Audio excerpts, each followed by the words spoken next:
Okay, chapter 11 exercise question 4, 5 and 6. Question 4 is acid rain and its effects. सबसे पहले हम ये देखते हैं कि जो नॉर्मल रेन होती है उसके अंदर हमारे पास मौजूद होती है कार्बन डाइऑक्साइड, इसकी पीएच होती है 5.6। मगर हमारे पास एसिड रेन जो होती है वो क्या होती है, हमारे पास फॉसिल फ्यूल्स की बर्निंग की वजह से कार्बन, सल्फर और नाइट्रोजन के कंपाउंड्स जो है वो रिलीज होते हैं एयर में। ठीक है, सल्फर डाइऑक्साइड फॉसिल फ्यूल से आती है, पावर प्लांट्स में जो है वो यूज किए जाते हैं जो फॉसिल फ्यूल्स, और नाइट्रोजन ऑक्साइड जो है वो कार वगैरह के एग्जॉस्ट वगैरह से आएगी। ठीक है, ये आके एटमोसफेयर में वाटर के साथ रिएक्ट करेंगे और एसिड प्रोड्यूस करेंगे। कौन कौन से? सल्फ्यूरिक एसिड और नाइट्रिक एसिड और नाइट्रस एसिड। ठीक है, अब ये जो एसिड्स हैं ये वजह बनते हैं हमारे पास किसकी? Acid rain. नाइट्रोजन के ऑक्साइड्स जो है वो हम लोग के पास क्या करते हैं? कैटालिटिक ऑक्सीडेशन करते हैं सल्फर डाइऑक्साइड की इनटू सल्फर ट्राइऑक्साइड। ये सल्फर ट्राइऑक्साइड वाटर के साथ कंबाइन होगी, सल्फ्यूरिक एसिड बनेगा। ठीक है, ये रिएक्शंस हमारे पास क्या करते हैं? वाटर को एसिडिक करने का काम करते हैं। इसीलिए हमारे पास जो रेन वाटर होता है उसकी पीएच कितनी होती है जी? बहुत ज्यादा लो होती है, क्योंकि उसमें एसिड प्रेजेंट होते हैं। वी नो वेरी वेल कि हमारे पास एसिड की पीएच लो।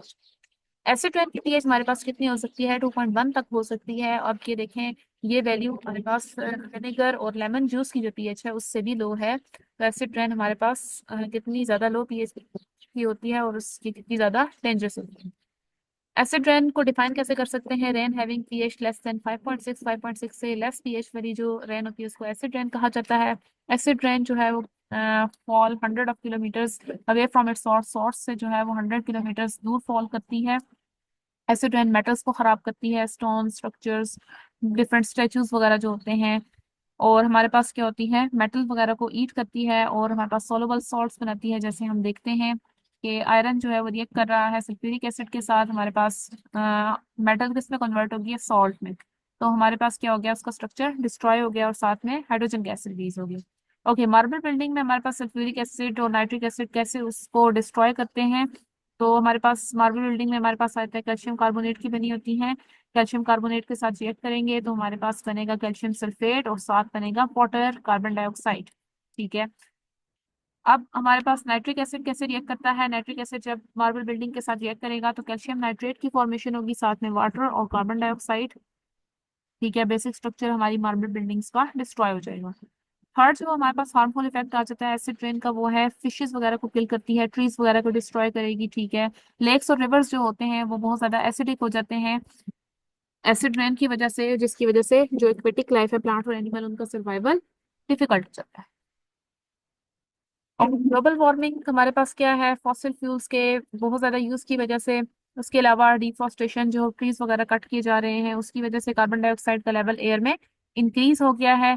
ठीक है, डिफरेंट गैसेस जैसे वाटर वेपर्स हो गए, कार्बन डाइऑक्साइड, मीथेन वगैरह, इनका लेवल इंक्रीज होता जा रहा है। ये जो गैसेस है हमारे पास, water vapours, carbon dioxide, methane, इनको कहा जाता है greenhouse gas. Okay, sunlight जब अर्थ की सरफेस पे रीच करती है तो कुछ एब्जॉर्ब हो जाती है अर्थ की सरफेस पे। ठीक है, और हमारे पास क्या होता है? उसकी वजह से अर्थ वार्म अप हो जाती है। जब अर्थ की सरफेस हीट अप हो जाएगी तो वो एनर्जी एमिट करेगी इंफ्रारेड रेडिएशंस की फॉर्म में। ठीक है, अब हमारे पास जो ग्रीन हाउस गैसेस हैं अर्थ के ऊपर वो इन इस एनर्जी को एब्जॉर्ब करेंगी। ठीक है, और ये गैसेस क्या करेंगी? कुछ इंफ्रारेड रेडिएशंस को रेडिएट करेंगी या इमिट करेंगी। ठीक है, जिसकी वजह से हम कहते हैं कि जो ग्रीन हाउस गैसेस हैं ये ब्लैंकेट के तौर पे एक्ट करती हैं, कुछ हीट एनर्जी को ट्रैप कर लेती हैं लोअर अर्थ एटमॉस्फेयर में। ठीक है, और इस प्रोसेस को कहा जाता है ग्रीन हाउस इफेक्ट। अच्छा, ग्रीन हाउस इफेक्ट की वजह से हमारे पास थर्मल एनर्जी लॉस जो होता है स्पेस में, वो क्या हो जाता है? कम हो जाता है, और अर्थ का टेम्परेचर रेगुलेट हो।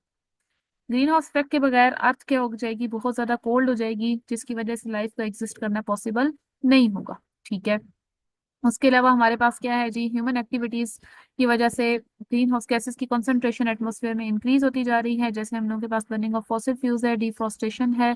तो ये हमारे पास क्या है? एक डेंजरस चीज है ग्रीन हाउस गैसेस की अमाउंट का या कंसंट्रेशन का इंक्रीज करना।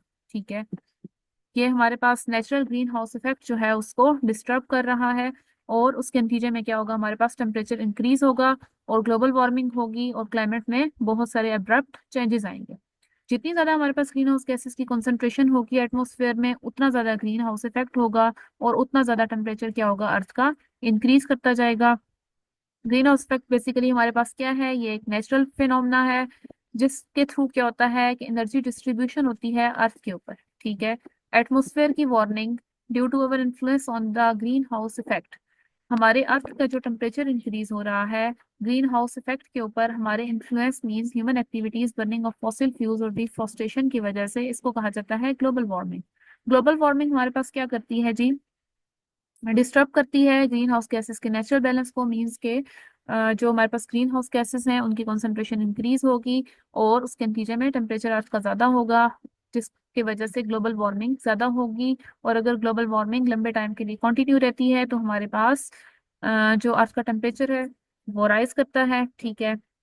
और उसके नतीजे में क्या होगा, हमारे पास फ्लड आएंगे और कुछ जगहों पे कहत पड़ेगा, ठीक है। पोलर आइस कैप्स मेल्ट हो जाते हैं, सी लेवल राइज होगा और atmosphere become hotter. Ground level ozone को हम स्मोक भी कहते हैं, ये हमारे पास सेकेंडरी पोल्यूटेंट है। कैसे बनता है, कॉम्प्लेक्स रिएक्शन होते हैं जब नाइट्रोजन ऑक्साइड्स और वोलेटाइल ऑर्गेनिक कंपाउंड्स के दरमियान में, ठीक है। कॉम्प्लेक्स रिएक्शन के रिजल्ट में बनता है, कौन सा रिएक्शन होगा, नाइट्रोजन के ऑक्साइड्स डाइऑक्साइड्स हो गए या नाइट्रोजन नाइट्रिक ऑक्साइड्स हो गए वोलेटाइल ऑर्गेनिक कंपाउंड्स के साथ जब रिएक्ट करेंगे सनलाइट के इन्फ्लुएंस के अंडर, तो हमारे पास ग्राउंड लेवल ओजोन की फॉर्मेशन होगी। अच्छा, इन रिएक्शंस की मेन कॉज क्या होती है, इंडस्ट्रियल और अर्बन एरियाज में होते हैं जहाँ पे हमारे पास क्या होगा जी, हार्मफुल गैसेस जो है वो इमिट होती रहती हैं इंडस्ट्रीज वगैरह से। उसके अलावा ऑटोमोबाइल्स जहाँ पे बहुत ज़्यादा यूज़ होती हैं, जैसे हमारे पास अर्बन एरियाज हो गए जितने भी, ठीक है, या जिन इलाकों में इंडस्ट्रीज वगैरह होती हैं। सनलाइट की प्रेजेंस में हमारे पास क्या होते हैं, केमिकल रिएक्शंस होंगे वोलेटाइल ऑर्गेनिक कंपाउंड और नाइट्रोजन ऑक्साइड्स के दरमियान।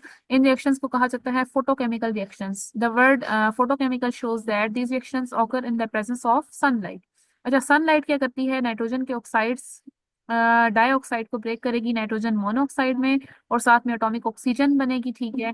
ये जो एटॉमिक ऑक्सीजन है ये रिएक्ट करती है ऑक्सीजन मॉलिक्यूल O2 के साथ और ओजोन बन जाएगी, ठीक है। अब ये जो ओजोन है हमारे पास, इसके बहुत सारे हार्मफुल इफेक्ट्स हैं। ये रिस्पिरेटरी ऑर्गन्स के अंदर इरिटेशन कॉज करेगी, एस्थमा होगा, रिस्पिरेटरी प्रॉब्लम होगा, ठीक है, सांस का प्रॉब्लम है। इसके अलावा हमारी जो प्लांट एनिमल स्पीशी है, ह्यूमन स्पीशी, उनको डैमेज कर सकती है, ठीक है। उसके अलावा हमारे फॉरेस्ट वगैरह को डैमेज करेगी, उनकी यील्ड क्या करेगी, रिड्यूस कर देगी।